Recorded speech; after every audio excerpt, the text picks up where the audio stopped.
We all know that buying art is expensive, but it is not always easy or convenient. In this video we will explore how new technology has made buying art easier than ever before. Discover how the NFT art finance marketplace is revolutionizing the global art market. This online platform connects investors with artists looking for funding to create their next work of art. Artists can place their project on NFT and then wait for an investor to support them financially. Are you a curious artist and want to find out how to join? You are in the right place. Leave us a like and subscribe to the channel before you go any further. Artists are always looking for funding. It can be difficult to find the right investor, especially if you do not have a big name or an established history of success. Thankfully, this is no longer an issue thanks to new technology. In this article we will explore how new technology has made buying art easier than ever before. Millennials and Gen Zs are the new generation of art buyers, and they have a very different relationship with money than previous generations. NFTs offer an opportunity for these younger buyers to get involved in the art world by investing in artists they believe in.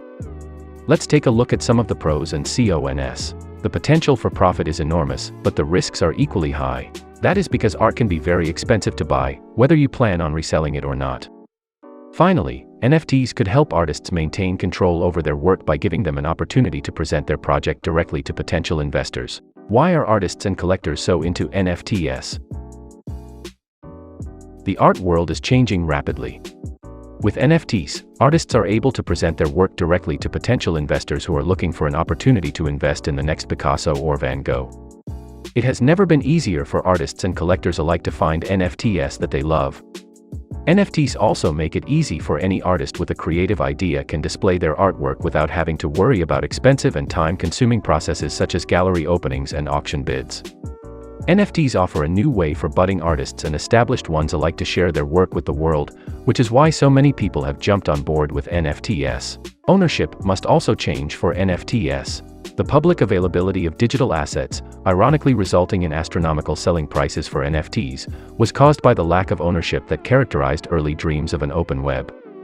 Would the legendary "Charlie Bit My Finger" video, sold as an NFT for $765,000, be worth so much if it hadn't received over 885 million views? Ownership can be difficult to grasp. In the NFT world, the value of what you possess may fluctuate depending on the legitimacy of the party selling it to you. Traditional art, on the other hand, does maintain its value over time. Traditional art is more fragile than digital art since it relies on a physical object, which has to be handled and cared for in order for it to exist beyond another human generation. The copies of a video clip or GIF may be said to be genetically identical, at least from a pixel perspective, in the case of NFTs.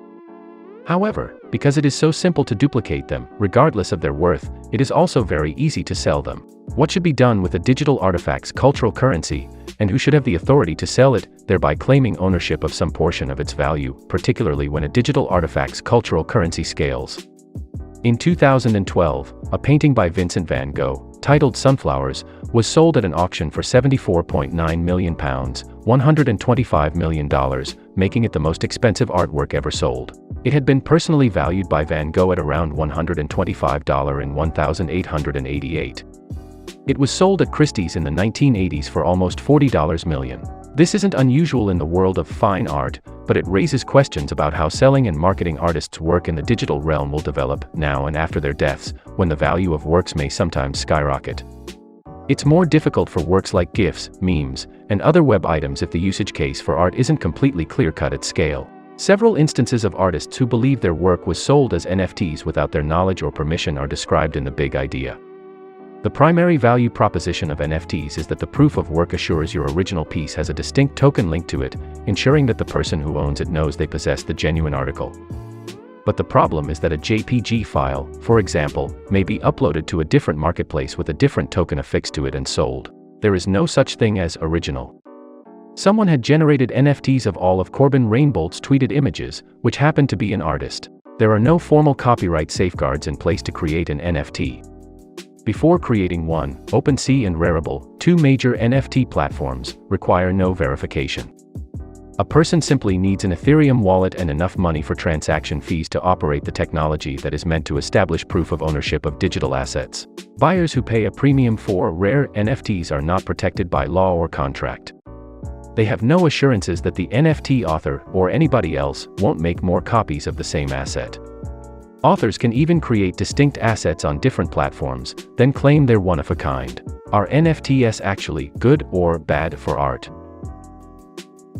The promise that NFTs will lead to a more sustainable and inclusive digital world is not yet fulfilled.